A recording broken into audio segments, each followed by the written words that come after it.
அனைவருக்கும் எனது அன்பான வணக்கத்தை தெரிவித்துக் கொள்கின்றேன். 8ஆம் வகுப்பு இயல் 2இல் உள்ள தொகைநிலை தொகாநிலை தொடர்கள். ஃபஸ்ட்டு தொடர்னா ஆங்கிலத்தில் சென்டென்ஸு சொல்கிறோம். சரி, ஒரு தொடர் அமைவதற்கு அடிப்படையாக இருப்பது சொற்கள். சொற்கள் உருவாவதற்கு அடிப்படையாக இருப்பது எழுத்துக்கள். ஃபஸ்ட்டு சொல் இருந்தால் தான் இது உருவாக்க முடியும், தொடர்களை உருவாக்க முடியும். எழுத்து இருந்தால் தான் சொல் உருவாக்க முடியும். முதல்ல சொல்.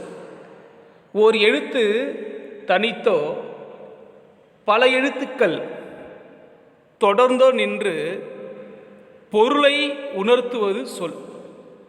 ஒரு எழுத்து தனித்தும் வரலாம், பல எழுத்துக்கள் தொடர்ந்து வரலாம். ஆனால் எதை உணர்த்தணும்? பொருளை, மீனிங், பொருளை உணர்த்த வேண்டும். பொருளை உணர்த்தினா தான் என்ன சொல்கிறோம்? நம்ம சொல் என்று சொல்கிறோம். அடுத்தது தொடர். என்னன்னா சொற்கள். 2க்கும் மேற்பட்ட சொற்கள் தொடர்ந்து வந்து பொருளை உணர்த்துவது தொடர். ஃபஸ்ட்டு சொல் நம்ம சொன்னோம். ஒரு எழுத்து தனித்தோ பல எழுத்துக்கள் தொடர்ந்தோ வந்து பொருளை உணர்த்துவது சொல். எதை நம்ம தொடர்ந்து சொல்கிறோம்? 2க்கும் மேற்பட்ட சொற்கள் தொடர்ந்து வந்து பொருளை உணர்த்துவது தொடர் அல்லது சொற்றொடர்னு சொல்லலாம். தொடர் என்று சொல்லலாம், சொற்றொடர் என்று சொல்லலாம். ஏன் சொற்றொடர்னு சொல்லலாம்? சொற்கள் தொடர்ந்து வருது. 2க்கும் மேற்பட்ட சொற்கள் தொடர்ந்து வந்து பொருளை உணர்த்துவதால் அதை தொடர் என்றும் சொல்லலாம், சொற்றொடர் என்று சொல்லலாம். நமக்கு என்ன தொடர் இருக்கு? தொகைநிலை தொகாநிலை தொடர்கள். ஃபஸ்ட்டு தொகைநிலை. தொகைநிலை என்றால் சொற்கள் மறைந்து நின்று பொருளை உணர்த்துவது. தொகை என்னும் சொல்லின் பொருள். தொகை என்னும் சொல்லின் பொருள் என்னது?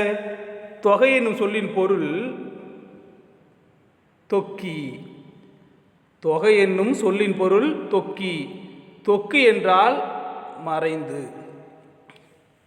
அப்போ தொகை நிலை தொடர் என்றால் தொடரில் சில சொற்கள் மறைந்து வரும்.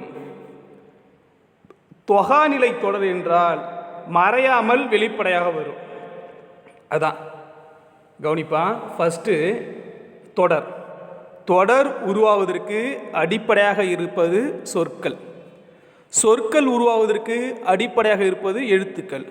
ஃபஸ்ட்டு சொல்லுன்னு எது சொல்கிறோம்? ஒரு எழுத்து தனித்தோ பல எழுத்துக்கள் சேர்ந்தோ வந்து பொருளை உணர்த்தினால் சொல். 2க்கும் மேற்பட்ட சொற்கள் தொடர்ந்து வந்து பொருளை உணர்த்துவது தொடர். தொகைநிலை தொடர், தொகாநிலை தொடர். தொகைநிலை தொடர் என்றால் தொடரில் சொற்கள் மறைந்து வரும், தொக்கி வரும். தொகாநிலை தொடர் என்றால் சொற்கள் மறையாமல் வெளிப்படையாக வரும். ஃபஸ்ட்டு நம்ம பார்க்க போகிறது தொகை நிலை தொடர்கள். தொகை என்னும் சொல்லின் பொருள் தொக்கி. தொக்கி என்றால் மறைந்து. வீட்டில் துவையல்பாங்க, அது பேர் துவையல் கிடையாது, தொகையல். இப்போ தேங்காவில் துவையல் அரைக்கணும்னு வச்சிங்களேன், அதில் என்னென்ன இருக்கும்? உப்பு இருக்கும், புளி இருக்கும், காய்ஞ்ச மிளகாய் இருக்கும், தேங்காய் இருக்கும். எல்லாத்தையும் வச்சு அரைச்சதுனால தான் இப்போ என்னது? தொகையல். அப்போ அதுக்குள்ளே இதெல்லாம் மறைஞ்சிருக்கு. உப்பு மறைஞ்சிருக்கு, புளி மறைஞ்சிருக்கு, தேங்காய் மறைஞ்சிருக்கு, மிளகாய் மறைஞ்சிருக்கு. அதனால் அதுக்கு பேர் என்னது? தொகையல். அப்போ தொகை என்னும் சொல்லின் பொருள் தொக்கி. தொக்கி என்னும் சொல்லின் பொருள் மறைந்து. அப்போ தொகைநிலை தொடர் என்றால் தொடரில் சில சொற்கள் மறைந்து வரும். தொடரில் சில சொற்கள் மறைந்து வந்தால் அதுக்கு பேர் என்னது? தொகைநிலை தொடர். பால் பருகினான். என்னது? பால் பருகினான். பால் பருகினான் அவன் என்ன அர்த்தத்தில்? பாலை பருகினான். பால் பருகினான். இந்த தொடருடைய பொருள் என்னது? பாலை பருகினான். அதில் ஐ என்னும் ஒரு சொல் மறைந்து வந்திருக்கு. இதற்கு பெயர்தான் தொகை நிலை தொடர். வெண்முத்து. முத்து எப்படி இருக்கு? வெண்மையான முத்து. என்னது? வெண்மையான முத்து. மை என்னும் உருபு மறைஞ்சு வந்திருக்கு. மை என்னும் உருபு மறைஞ்சு வந்திருக்கு. அதுக்கு பேர் என்னது? தொகைநிலை. அதுக்கு பேர் என்னது? தொகைநிலை தொடர். கரும்பு தின்றான். என்னது? கரும்பு தின்றான். இது சொல்லா தொடரா? தொடர். தொடர்னு என்ன சொல்லியிருக்கோம்? இரண்டுக்கும் மேற்பட்ட சொற்கள் தொடர்ந்து வந்து பொருளை உணர்த்துவது தான் தொடர். இப்போ கரும்பு தின்றான், இதில் எத்தனை சொல் இருக்கு? 2 சொல் இருக்கு. கரும்பு என்னும் பெயர் சொல், தின்றான் என்னும் வினைச்சொல். அப்போ கரும்பு தின்றான், இந்த சொல்லினுடைய பொருள் என்ன? இந்த தொடரினுடைய பொருள் என்ன? கரும்பை தின்றான். அப்போ கரும்பு தின்றான் இடத்துல இந்த ஐ என்னும் வேற்றுமை உருவு மறைந்து வந்து தொக்கி நிற்கிறா. இந்த தொடருக்கு பெயர் தான் என்னது? தொகை நிலை தொடர். இந்த தொடருக்கு பெயர் தான் என்னது? தொகை நிலை தொடர். இந்த தொகைநிலை தொடர் எத்தனை வகைப்படும்னா 6 வகைப்படும். தொகைநிலை தொடர் எத்தனை வகைப்படும்? 6 வகைப்படும். என்னென்ன தொகை என்றால் வேற்றுமை தொகை, வினைத்தொகை, பண்பு தொகை, ஓமை தொகை, உம்மை தொகை, அன்மொழி தொகை. தொகைநிலை தொடர் 6 வகைப்படும். வேற்றுமை தொகை, வினைத்தொகை, பண்பு தொகை, ஓமை தொகை, உம்மை தொகை, அன்மொழி தொகை. சரி, ஃபஸ்ட்டு வேற்றுமை தொகை. ஃபஸ்ட்டு வேற்றுமை என்றால் என்ன? போன இலக்கணத்தை பார்த்தோம். வேற்றுமை என்ன? அது பெயர் சொல்லின் பொருளை வேறுபடுத்தி காட்டுவது வேற்றுமை. பெயர் சொல்லின் பொருளை வேறுபடுத்தி காட்டுவது வேற்றுமை. வேற்றுமை மொத்தம் எத்தனை வகைப்படும்? வேற்றுமை 8 வகைப்படும். முதல் வேற்றுமை, இரண்டாம் வேற்றுமை, மூன்றாம் வேற்றுமை, நான்காம் வேற்றுமை, ஐந்தாம் வேற்றுமை, ஆறாம் வேற்றுமை, ஏழாம் வேற்றுமை என 8ஆம் வேற்றுமை என வேற்றுமை மொத்தம் 8 வகைப்படும். வேற்றுமை எத்தனை வகைப்படும்? 8 வகை. முதல் வேற்றுமை, இரண்டாம் வேற்றுமை, மூன்றாம் வேற்றுமை, நான்காம் வேற்றுமை, ஐந்தாம் வேற்றுமை, ஆறாம் வேற்றுமை, ஏழாம் வேற்றுமை, 8ஆம் வேற்றுமை. இதில் உருபு இல்லாத வேற்றுமை எது? முதல் வேற்றுமை எழுவாய் வேற்றுமைக்கும் 8வது வேற்றுமை விழி வேற்றுமைக்கும் உருபு கிடையாது. மீதி இருக்கக்கூடிய 2 முதல் 7ஆம் வேற்றுமை வரை இருக்கக்கூடிய 6 வேற்றுமைக்கு உருபு உண்டு. வேற்றுமை உருபுகள் மொத்தம் எத்தனை? 6. என்னென்ன? ஐ, ஆல், ஹூ, இன், அது, கண். அப்ப 2 சொற்கள் இடையில் வேற்றுமை உருபுகள் 6ம் மறைந்து வந்தால் அந்த தொடருக்கு பெயர் வேற்றுமை தொகை. அந்த தொகைக்கு பேர் என்னது? வேற்றுமை தொகை. அதை ஏன் வேற்றுமை தொகைன்னு சொன்னோம்? வேற்றுமை உருபுகள் மறைஞ்சு வருது. என்னது? வேற்றுமை உருபுகள் மறைந்து வருவதால் அந்த தொகைக்கு பேர் என்னது? வேற்றுமை தொகை. உருபுகள் மொத்தம் எத்தனை? 6 வேற்றுமை உருபுகள். என்னென்ன? ஐ, ஆல், ஹூ, இன், அது, கண்.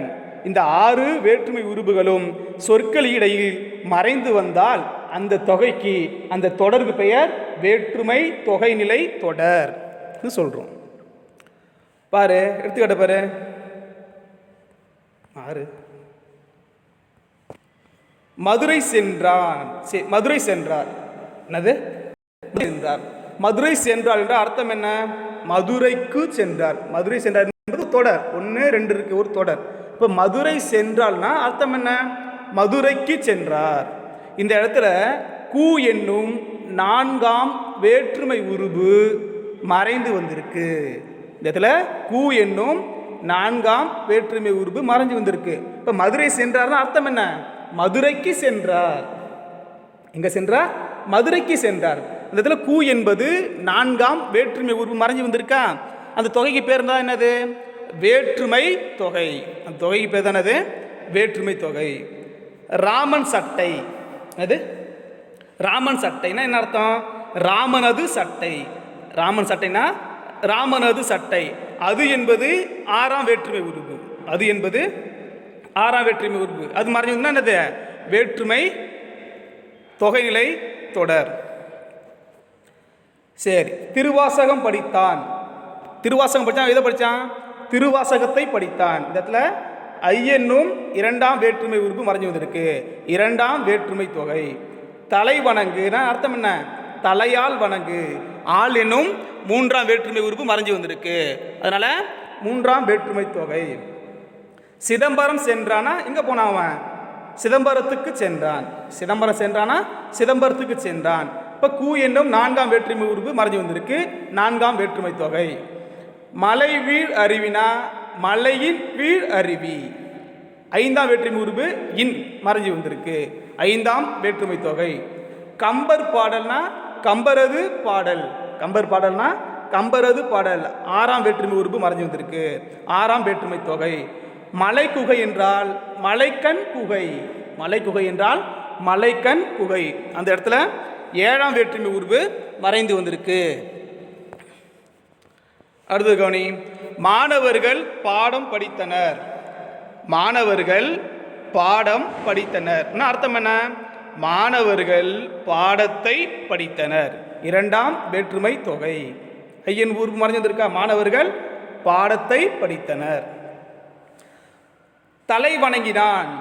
தலை வணங்கினா அர்த்தம் என்ன? தலையால் வணங்கினான். தலை வணங்கினானா தலையால் வணங்கினான். மூன்றாம் வேற்றுமை உறுப்பு மறைஞ்சு வந்திருக்கு. வேற்றுமை தொகை. கூலி வேலை. கூலிக்கு வேலை. கூலி வேலைன்னா அர்த்தம் என்ன? கூலிக்கு தான் அவங்க என்ன செய்கிறாங்க? வேலை செய்கிறாங்க. அதாவது கூ என்னும் நான்காம் வேற்றுமை உறுப்பு மறைஞ்சு வந்திருக்கு. மலைவீழ் அருவி. என்னது?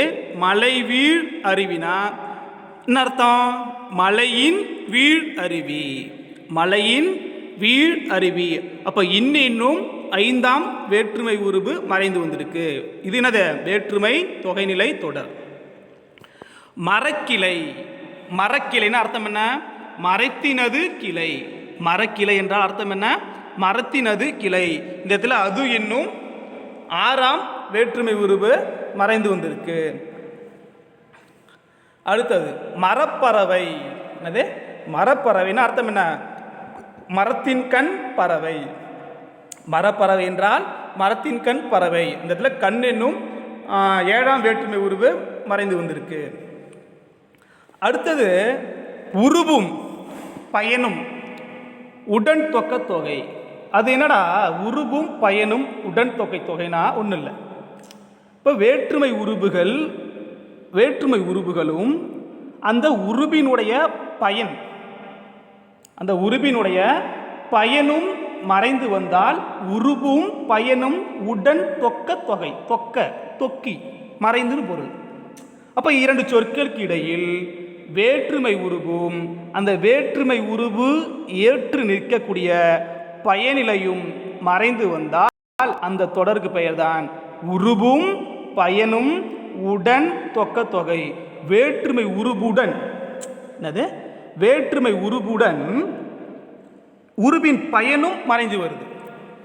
வேற்றுமை உருவுடன் அதனுடைய பயனும் மறைந்து வருவதால் உருவும் பயனும் உடன் தொக்க தொகை. பணப்பை. எடுத்துக்காட்டு பணப்பை. பணப்பைன்னு அர்த்தம் என்ன? அந்த பையில் எதை கொண்ட பை? பணத்தை கொண்ட பை. இந்த இடத்துல பணத்தை இங்குடைய இடத்துல ஐ என்னும் இரண்டாம் வேற்றுமை உறுப்பும் கொண்ட என்னும் வேற்றுமை உறுப்பினுடைய பயனும் மறைந்து வந்திருக்கு. இப்போ இரண்டாம் வேற்றுமை உறுப்பும் அதனுடைய பயனும் மறைந்து வந்ததால் இது எப்படி சொல்லணும்? இரண்டாம் வேற்றுமை உறுப்பும் பயனும் உடன் தொக்க தொகை. எப்படி சொல்லணும்? இரண்டாம் வேற்றுமை உறுப்பும் பயனும் உடன் தொக்க தொகை. மூன்றாம் வேற்றுமை உறுப்பும் பயனும் மறந்து வந்துச்சுன்னா மூன்றாம் வேற்றுமை உறுப்பும் பயனும் உடன் தொக்க தொகை. சரி, பொற்சிலை. என்னது? பொற்சிலைன்னு அர்த்தம் என்ன? பொன்னால் ஆகிய சிலை. ஆள் என்பது மூன்றாம் வேற்றுமை உறுப்பு. ஆகி என்பது மூன்றாம் வேற்றுமை உறுப்பினுடைய பயன். அப்ப மூன்றாம் வேற்றுமை உறுப்பும் அந்த வேற்றுமை உறுப்பு ஏற்று நிற்கக்கூடிய பயனும் மறைந்து வந்திருக்கா. அதனால தான் மூன்றாம் வேற்றுமை உறுப்பும் பயனும் உடன் தொக்க தொகை.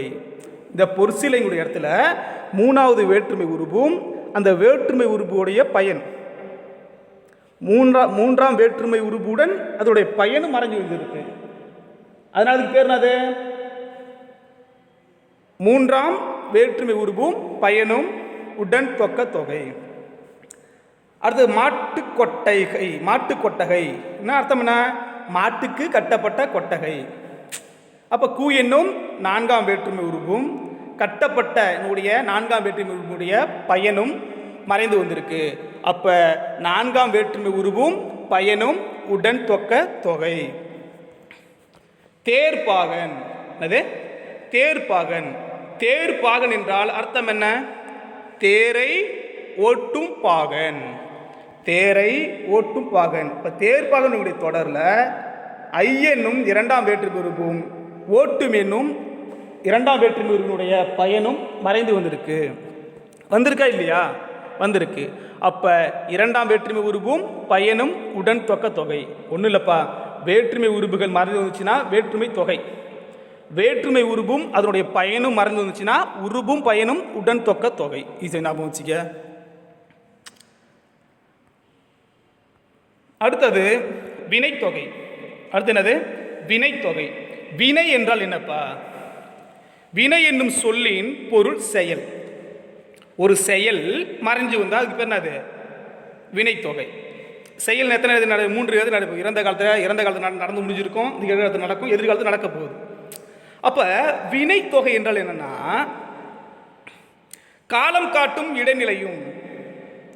இடைநிலைகள் எப்பொழுதும் காலத்தை உணர்த்தும். அது பாஸ்ட் டென்ஸா, பிரசன்ட் டென்ஸா, ஃபியூச்சர் டென்ஸான்னு எப்பொழுதுமே காலத்தை உணர்த்தும்.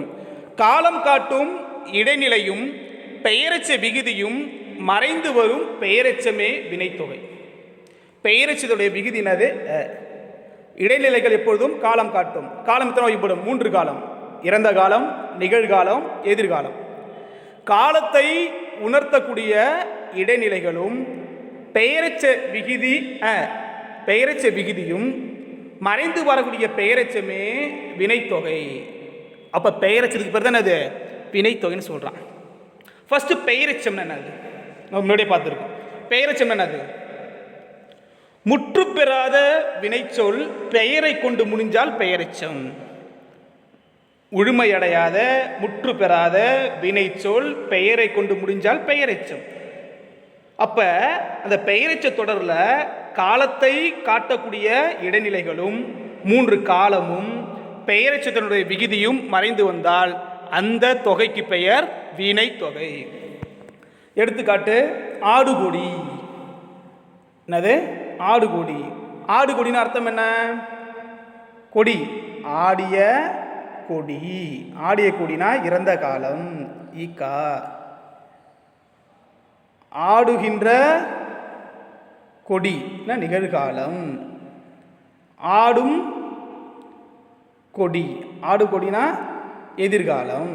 அப்ப ஆடிய இ பிளஸ் பெயரெச்ச விகுதி, ஆடுகின்ற இரு பிளஸ் பெயரெச்ச விகுதியா. அப்ப இந்த ஆடு கொடியினுடைய இடத்துல ஆடிய கொடி, ஆடுகின்ற கொடி, ஆடும் கொடி என்னுடைய 3 காலத்தை உணர்த்தக்கூடிய அந்த இடைநிலைகளும் பெயரெச்ச விகுதியும் மறைந்து வந்திருக்கா? வந்துதான் இல்லையா? வந்திருக்கு. அதனால இப்போ தான் அது வினைத்தொகை. வளர் தமிழ்.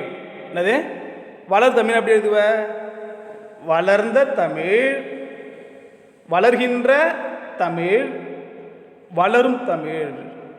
வளரும் தமிழ், வளர்ந்த தமிழ், வளர்கின்ற தமிழ், வளரும் தமிழ் என 3 காலமும் பெயரெச்ச விகுதி மறந்து வந்திருக்கா? அதனால இப்போ என்னது? வினைத்தொகை. வீசு தென்றல் கொள்களிறு. வீசு தென்றல் எப்படி எழுதுவ? வீசிய தென்றல் இறந்த காலம், வீசுகின்ற தென்றல் நிகழ்காலம், வீசும் தென்றல் எதிர்காலம். அப்ப வீசு தென்றலுடைய இடத்துல இந்த 3 காலத்தை உணர்த்தக்கூடிய 3 காலங்களும் இ பிளஸ் பெயரெச்ச விகுதி, இரு பிளஸ் பெயரெச்ச விகுதி, இதுவும் மறைஞ்சு வந்திருக்கு. அப்போ இதில் வீசிய முற்று பெறாத வினைச்சொல், தென்றல் என்பது பெயர்ச்சொல். அப்போ முற்று பெறாத வினைச்சொல் பெயர் கொண்டு முடிஞ்சது பெயரெச்சம். இந்த பெயரெச்சல் என்ன இருக்கு? 3 காலமும் மறைஞ்சு வந்திருக்கு, பெயரெச்சல விகுதியும் மறைந்து வந்திருக்கு. அதுக்கு பேர் தான் அது வினை தொகை. கொள்களிறு. களிர் என்றால் யானை. கொள் என்பது கொலை செய்யக்கூடிய களிறு. அப்போ முற்று பெறாத வினைச்சொல் பெயரை கொண்டு முடிஞ்சிருக்கு. அப்போ பெயரெச்சம். அந்த கொள்களினுடைய அந்த பெயரெச்ச சொல்லுல 3 காலமும் மறைஞ்சு வந்திருக்கு. என்னென்ன காலம்? இறந்த காலம், நிகழ்காலம், எதிர்காலம். அது மட்டும் மறைஞ்சு வந்திருக்கு. அந்த பெயரெச்சத்தோட விகுதி ஆவும் மறைஞ்சு வந்திருக்கு. கொள்களின் அர்த்தம் என்ன? கொன்ற களிறு, கொள்கின்ற களிறு, கொல்லும் களிறு. கொன்ற களிறு, கொள்கின்ற களிறு, கொல்லும் களிறு. இந்த 3 காலமும் பெயரெச்சத்தோட விகுதி ஆவும் இந்த தொடரில் மறைஞ்சு வந்திருக்கு. அதனால் தொடருக்கு பேர் என்னது? வினை தொகை. அது கவனி. சுடுசோறு. சுடுசோறு எப்படி இதை இறந்த காலம் மாற்றுவ? சுட்ட சோறு, சுடுகின்ற சோறு, சுடும் சோறு. இப்போ ஈக்கா, நீக்கா, ஏக்கா. அப்போ இந்த 3 காலமும் பெயரெச்ச விதி ஆவும் இந்த தொடருக்குள்ளே மறைஞ்சி வந்திருக்கு. இந்த தொடருக்குள்ளே தொக்கி வந்திருக்கு. அதனால் தொடருக்கு பேர் என்ன? வினை தொகை. அதனால் தொடருக்கு பேர் என்னது? வினை தொகை.